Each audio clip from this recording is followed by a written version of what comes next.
There are far more priorities for the Métis Nation specifically that we would love to have the space and opportunity to talk to the premiers about. Tonight, a reset needed for stronger relationships ahead. Indigenous leaders meet with Canada's premiers in Halifax.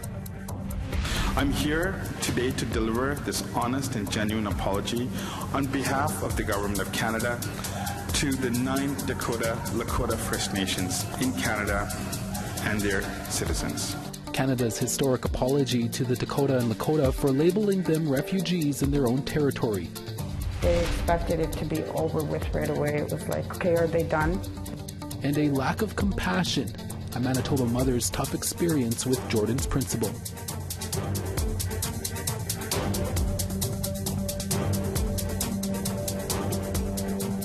Good evening, I'm Cspan. Welcome to APTN National News. Thank you for watching. Indigenous leaders were in Halifax today to meet with Canada's 13 premiers. On the agenda was healthcare. Inuit Tapiriit Kanatami President Nathan Obed and President of the Métis National Council Cassidy Caron spoke to reporters after the meeting, both bringing forth concerns that go beyond just healthcare. What we're wanting to say is we can be shared agents in the betterment of jurisdictions and the betterment of citizens that we all are representing, that we have a shared outcome. And for Inuit, we don't fall under the Indian Act. We are citizens of the province of Quebec and Newfoundland and Labrador and Northwest Territories. There are far more priorities for the Métis Nation specifically that we would love to have the space and opportunity to talk to the premiers about, including emergency management, housing, economic development, and so just limiting the agenda to just one agenda item is difficult for us. Meanwhile, in Saskatchewan, the Government of Canada has formally apologized to 9 Dakota and Lakota bands. Most of them came to Canada in 1876 after defeating U.S. forces at the Battle of Little Bighorn in Montana. Some returned to the U.S., others remained in Manitoba and Saskatchewan, where they were called refugees. Video journalist Rachel May has more on the apology.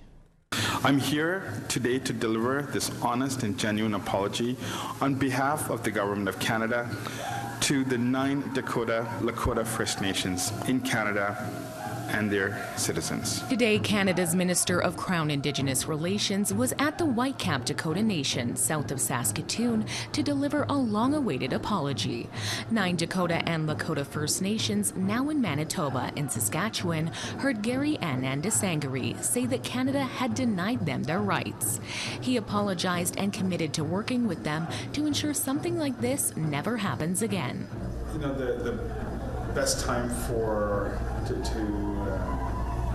to this type of work was yesterday or the day before, but the second best time is today. These Dakota and Lakota bands came to Canada after wars against the U.S.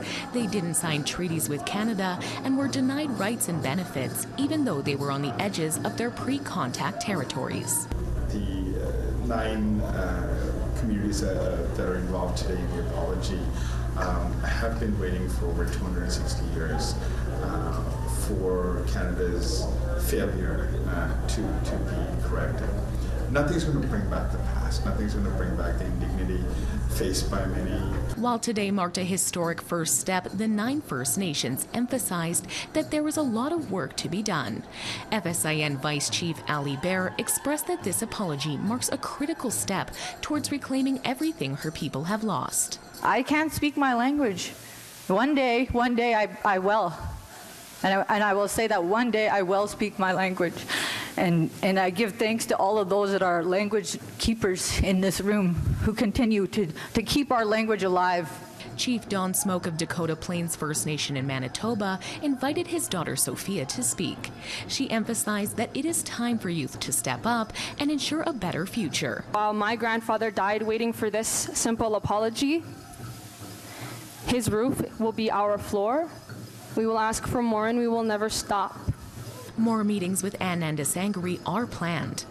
Rachel May, APTN National News, Saskatoon. Do you have a story you want to share with us or want APTN News at your next event? Here's how you can reach us. If you have a story and want to see it here, send us an email to news@aptn.ca. To read and watch our stories you may have missed, go to aptnnews.ca. You can also find us online on your favorite social media sites, including TikTok, LinkedIn, and X. And you can watch this newscast live anywhere, anytime from your phone on YouTube. Make sure to follow APTN News to join the conversation and see our latest stories. A fire in northern Manitoba First Nation claimed 2 lives over the weekend in the early morning hours of Saturday, July 13th. Cross Lake RCMP responded to calls of a fire at a house in Pimachikamak Cree Nation, a fly-in community more than 500 kilometers north of Winnipeg. Once on the scene, RCMP were told that someone was still inside the burning building after unsuccessful attempts by neighbors to save them. The Cross Lake Volunteer Fire Department put out the fire and found 2 bodies inside. RCMP say their identities have yet to be confirmed. RCMP continued to investigate with the help of their forensic team and the Office of the Fire Commissioner. Encouraging news in the battle against a wildfire burning in Newfoundland and Labrador as crews get some help from a change in wind direction and cooler temperatures. The fire near Labrador City exploded into an inferno on Friday, growing from 6 square kilometers to around 100 square kilometers. More than 9,000 people were forced to leave their homes. Premier Andrew Furey says it's too early to say when the evacuees can return home. The province will be distributing $1,000 in financial assistance to households ordered to evacuate. Imagine your teenager enjoying a beautiful summer day while singing a traditional song outside when a rude stranger approaches to tell them to be quiet. That is exactly what happened in central Saanich, BC, and now the Indigenous community there has banded together to show their love and support for the young man. CTV's Anna McMillan reports. A song from the heart, disrupted. Are you just trying to fucking annoy people or what? Oh, sorry, I was just saying. Yeah, well, don't. Okay, sorry. Last night, hundreds of people cranked the volume in the capital region for the boy in that video, Kingston Daniels, and his best friend, Sylvton Elliott, who was recording. I did feel kind of anxious and scared when it happened. Drumbeats pulse within the Brentwood Bay Village Square, where the jarring encounter happened on Monday. I was kind of worked up after. Now a different feeling takes over. It just makes my heart feel so good. I'm so happy. Our community is here for you when you need it. The boys and everyone else here are singing for those who can't. So many of my people have been suppressed. They've been hurt, and they've been told not to speak their language and not to sing. And that just doesn't feel right to me. Daniels is 15 and has ties to many First Nations in BC, and Elliott is 14 from Saanich. I love my culture, and that's where I descend from. I feel it's really important for people my age to learn their culture. Kingston's grandmother knows that to be true. My mom, who went to residential school, I went to Indian day school, so he's like the 3rd generation, still experiencing this type of behavior from some ignorant person. So seeing this, kids sharing their voices and moving with the music is a source of joy and triumph. Know who you are, know where you come from, and be proud of that. Pride seen on the faces, heard in the songs, and felt in the drums' vibrations. And I'm so proud of these 2 boys that stood their ground here to show that they're not ashamed, that we're strong. Be proud of where you come from, right? That's our grandmothers and our grandfathers who survived. They're the reason why we're here. Once silenced, but never again. For the rest of my life, yeah, I'm not gonna stop. Anna McMillan, CTV News, Central Saanich. Time now for a quick break, but first a preview of what's coming up next. A story of one mother's fight to make sure 4-year-old Jade is cared for properly. I just felt lost because I didn't know what to do.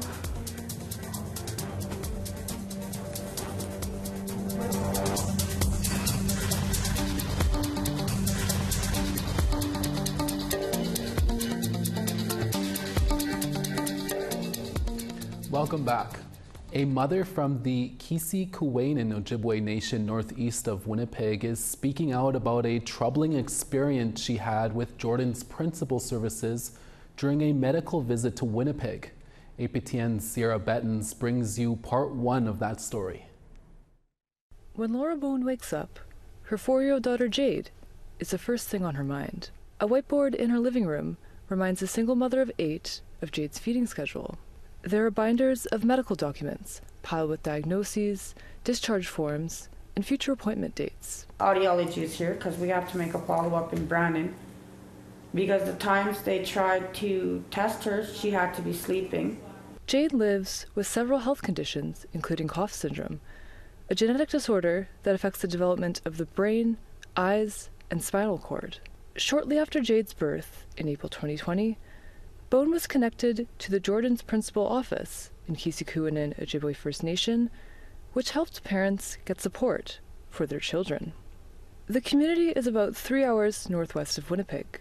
Bone doesn't drive, but every month she travels off reserve for Jade's medical appointments. She says the Cspan and Jordan's Principal Office helped Jade with physical and occupational therapy, specialized medical equipment, and transportation to appointments. But after a bad experience during a weeks-long medical stay at the Health Science Center in Winnipeg, Bone says she'll never seek Jordan's Principal's help again. Jordan's Principal told us that they would help us no matter what, like they would be beside us through it all. And then the first week we were there, it was kind of like they expected it to be over with right away. It was like, okay, are they done? Like, are you guys going to be, how long, much longer? In March, Bone, Jade, and daughter Haley drove to the Health Sciences Center in Winnipeg so Jade could get her feeding tube inserted. Jade got pneumonia and had to stay longer than planned. During that time, Bone alleges a Jordan's Principal worker repeatedly asked how much longer the hospital stay would be, a question she didn't have an answer to. 3 weeks in, Bone claims she was told she could no longer use the program for accommodations. She recalls what she was allegedly told over the phone. We had to find another way to stay.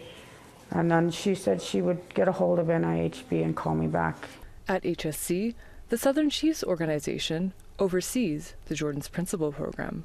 In an email sent to APTN, Joni Wilson, the Jordan's Principal and Wellness Services lead at the SCO, said they could not comment on a specific client's file due to confidentiality, but that requests made to their Jordan's Principal program are never denied. Wilson said that they will refer to the appropriate Jordan's Principal office or program if they could not fulfill a request internally. She said medical transportation and accommodations are generally covered by the Medical Transportation Referral Unit at the First Nations and Inuit Health Branch. After contacting Non-Insured Health Benefits, or NIHB, Bone was able to secure coverage for accommodations. However, the entire experience left her distraught. I just felt lost because I didn't know what to do. It's like, I don't know, I was just trying to be there for her. Like, I just wanted her to get better, and I don't know, it just hurt me that they did that to us. Jordan's Principal was established in 2007 to ensure First Nations children, including those with severe medical issues like Jade, have access to the health, social, and educational supports they need. It's named after Jordan River Anderson, a child from Norway House Cree Nation who died in 2005 while the province of Manitoba and the federal government fought over who should pay his health expenses. In Part 2, we investigate what happened and look at the broader issues that families accessing Jordan's Principal are experiencing. Tune in tomorrow to hear the full story. Sierra Bettens, APTN National News, Winnipeg. And part 2 of Sierra Bettens' Jordan's Principal story will air tomorrow on Tuesday's evening national newscast. Coming up next, a rare whale has surfaced in New Zealand. We'll tell you what researchers and the Maori hope to uncover from it.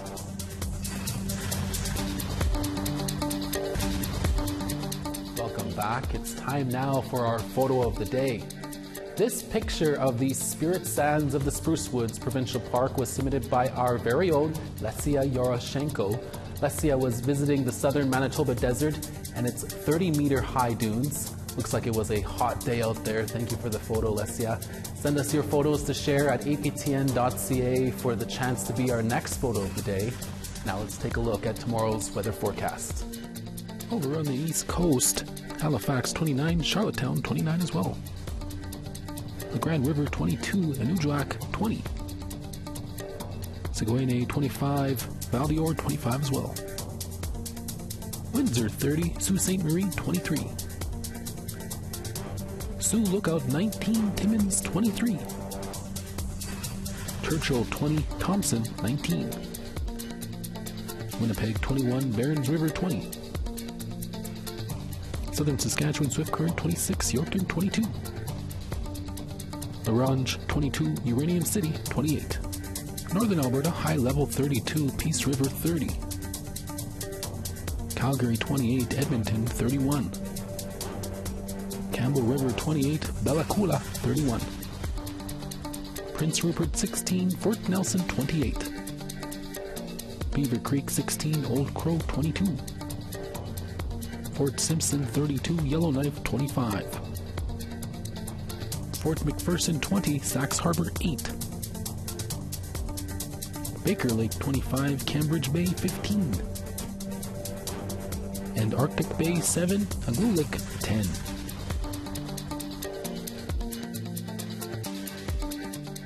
A group of young women received some life skills training this week and had the opportunity to learn some classic meals from a well-known and successful Indigenous chef.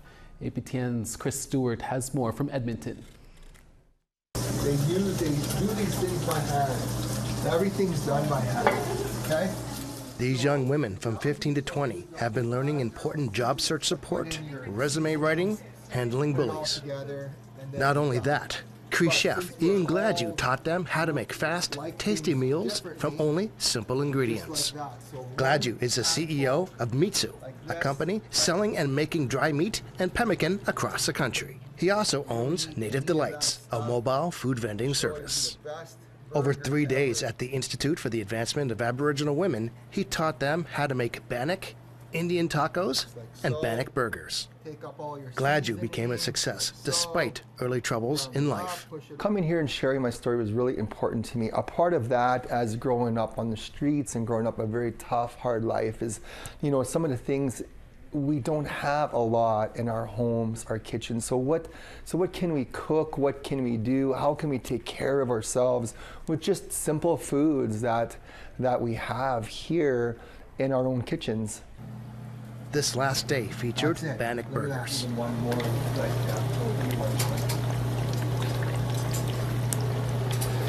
Pros.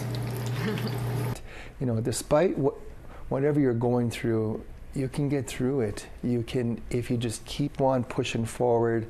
You know, I talk about being clean, sober, sobriety, all of those things that have done for me. Connection to culture is huge. Having our own identity, knowing who we are as people is very important for us. So sharing that with them throughout here has just been a beautiful response for everybody. Olivia Smith says she was inspired by Chef Gladue's story. I think my favorite has definitely been the cooking, because I feel like Ian, like the person who was teaching, was really like knowledgeable, and it like really like opened my eyes, like the way he was talking, because like you can really start from like nothing and then go to like having like a multi-million-dollar business, and I found it like really, really cool.